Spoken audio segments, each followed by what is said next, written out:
If you look at these photos, you can most likely identify who this man is. John F. Kennedy was the 35th President of the United States.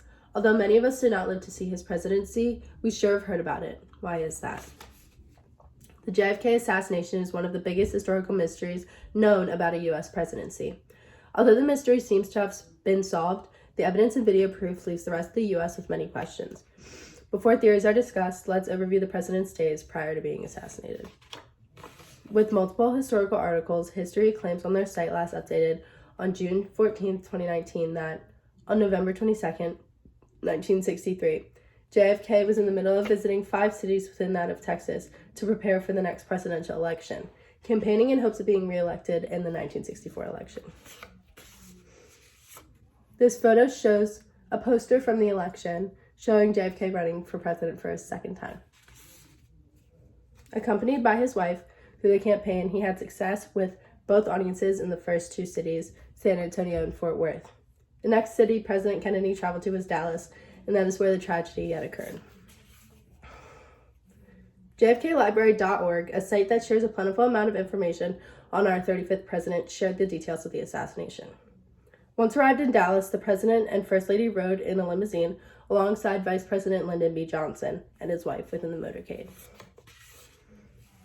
If you haven't heard the term motorcade before, here's an image depicting it. They're typically used for escorting important individuals from one place to another. While riding within the motorcade, the vehicles turned onto Dealey Plaza from Main Street, heading toward downtown Dallas. The president was on his way to a luncheon when the shooting occurred. As the swarm of vehicles passed the Texas School Depository, a gun was fired. JFK.org, a website with much information on President Kennedy, shared a timeline of the event. At exactly 12:30 p.m., the president was shot twice, one in the upper back and once in the head. A minute later, the limousine began to speed down Stemmons Freeway in hopes of getting to the president to Parkland Hospital on time. They arrived at the hospital by 12:36 p.m., but sadly, JFK was pronounced dead at 1 o'clock. The assassination of John F. Kennedy on Britica.com claimed that the believed-to-be shooter, Lee Harvey Oswald, was arrested shortly after the president's death. Oswald was a recently hired worker at the school book depository, the location where the gunshots came from. Here are a few photos showing Lee Harvey Oswald after committing the assassination. While Oswald was in custody, he was scheduled to be transferred to the county jail.